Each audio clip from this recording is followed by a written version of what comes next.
This is part 5 of Frank Joy Valdez. So, Frank, after I refused to take the condo from him, we still remain friends. And I told him we will always be friends.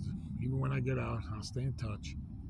And if he wants, I'll be there when they execute him, if that day comes. So, Frank said, "Now you ain't got to worry about that because I'm not going to the chair." I said, "All right, well, I'm glad you're keeping the faith, bro, because you're strong. You're stronger than me, you know." He said, No, you don't understand. I'm not going to let them electrocute me. I'll make them kill me first. He said, I'll make them kill me first. He won't go to that electric chair. And folks, I'm here to tell you that's exactly what he did. He made them kill him. And they did. They killed him. Now, whether they did it intentionally or not, the mens rea behind this murder, I can't say for certain. I wasn't there for that. But they did murder him. They sure did. Brown, Lewis, Griffiths, who happened to be related to the Fred Griffiths that was murdered. Griffiths, yeah, that name there. 80, Thornton, Brown, Lewis, Griffiths. There was a bunch of other ones. But I'll give it to Sergeant Sauls. He kept it clean. He got ostracized for that. Yeah, he did, you know. They pushed him away. I'm sure he had to leave. A lot of other scumbag officers there at the time. But I'll say this much. Brown, he wasn't really a bad officer, but he followed instead of lead. And that's where he was a piece of shit. Now, A.D. Thornton, you know, Vietnam vet, captain at the time.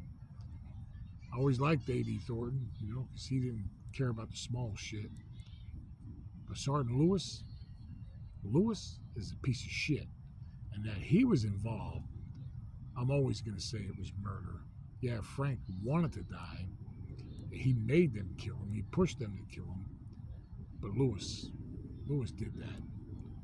Because Lewis was a piece of shit, through and through. So was Griffiths. Griffiths was one of them. He was the younger generation. Griffiths wanted to make a name for himself. So that Griffiths, and he was related to the victim of the case, and Griffiths and Lewis were involved. Yeah, it was murder. Now Brown, he was just a dumbass. Instead of being a leader, he was a follower.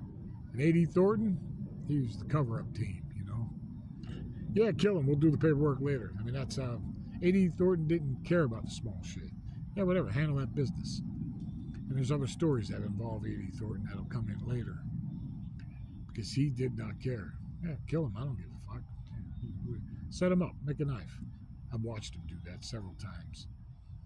As a CM orderly to them Deathroe guys. Yeah. They treated them pretty bad, man. I mean, they're on death row and all that, I understand. But they made that place their playground and tormenting them guys. That's what they did there. And yeah, they beat Frank to death. That's what Frank wanted. Because he wasn't going to that chair. And he knew that's what was coming. Now, when they beat Frank to death, immediately, because of the people like Vinny Rivera, who was actually next to the cell when all that took place, he was next to Frank in a cell next to him when all this took place. And, you know, he was on that bandwagon. There, a lot of the inmates were, you know, letting it be known that these officers were beating Frank to death. They were beating him days, not just that one moment, but for continuous days. But Frank was a very dangerous individual. Like I said, he said he was going to make them kill him, and he did. Because every time he came out that cell, he created the violence. They just continued with it. Now, they could have restrained themselves, but they didn't. They let their emotions get ahead of them. And they murdered him. And that ends this segment of Frank Valdez. We're going to come back, and I'm going to give you the juice on the next segment.